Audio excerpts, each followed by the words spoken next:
మెదక్ జిల్లా వ్యవసాయ శాఖ ఆధ్వర్యంలో రైతులకు ఉపయోగకరమైన సాంకేతిక పరిజ్ఞానం, అత్యాధునిక వ్యవసాయ పద్ధతులు మరియు ప్రభుత్వ పథకాలపై అవగాహన కల్పించేందుకు కౌడిపల్లి మండలం తునికి కిసాన్ మేళా కార్యక్రమం కృషి విజ్ఞాన కేంద్రం తునికిలో నిర్వహించడం జరిగింది.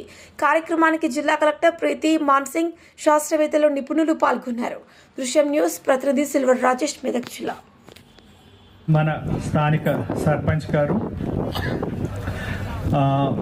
నా ముందున్న రైతు సోదరులు, అలాగే పత్రికా విలేకరులు, ఇంకా వివిధ శాఖల నుంచి, అలాగే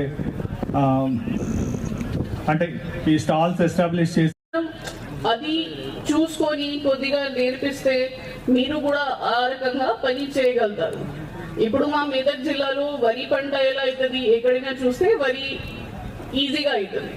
రైతులకి కూడా, అందరికీ కూడా ఏదైనా ఎక్కువ దాంట్లో లేబర్ పెట్టాల్సిన అవసరం లేదు, ఎక్కువ ఖర్చు పెట్టాల్సిన అవసరం లేదు, మనకి ఈజీగా మనం చేసుకోవచ్చు. కానీ మీకు తెలుసుకోవాల్సిన చాలా దీంట్లో డౌట్స్ ఉంటాయి. ఎలా చేయగలుగుతాం, ఎంత ఖర్చు పెట్టాల్సిన ఉంది,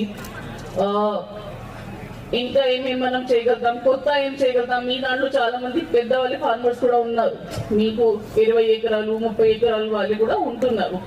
సో మీరు ఇది కొద్దిగా ఎగ్జాంపుల్ లాగా తీసుకొని కొద్దిగా స్టార్టింగ్ ఇన్వెస్ట్మెంట్ పెట్టుకొని మన తరఫు నుంచి ఏదైనా సబ్సిడీ మనం ఇవ్వగలుగుతాం, అది ఇస్తాం. డెఫినెట్లీ దాంట్లో ఏం డిలే ఉండదు, ఏం డౌట్ ఉండదు. కానీ అది ఒక రకంగా మీరు ఇక్కడ నుంచి మెసేజ్ తీసుకొని పోతే మనకి ఈ కిసాన్ మేళా ఒకటి సక్సెస్ అవుతుంది. మనం ఇదే రెగ్యులర్ పబ్లిక్ మీటింగ్ లాగా అది చేయట్లేదు.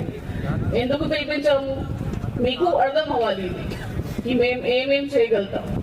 ఇప్పుడు సుహాసిని గారు చెప్పినట్టుగా చాలా మంది మహిళలు రాలేదు. సరే, వాళ్ళకి ట్రాన్స్పోర్టేషన్ ఇబ్బంది అయిన వల్ల వాళ్ళు రాలేకపోతున్నారు. కానీ ఎవరైనా ఇక్కడనే వచ్చారు, మీరు వెళ్ళి మీ ఊర్లో మీ చుట్టుపక్కల ఉన్న వాళ్ళు కూడా చెప్పాలి మనం ఇది కూడా చేయగలుగుతాం, ఇది నడుస్తుంది. ఒకవేళ మీకు ఫర్దర్ అవసరం అయితే మీ మండలికి కానీ మీ గ్రామ పంచాయతీ కానీ మళ్ళీ ట్రాన్స్పోర్ట్ పెట్టుకొని ఇక్కడికి పిలుస్తాం మనం.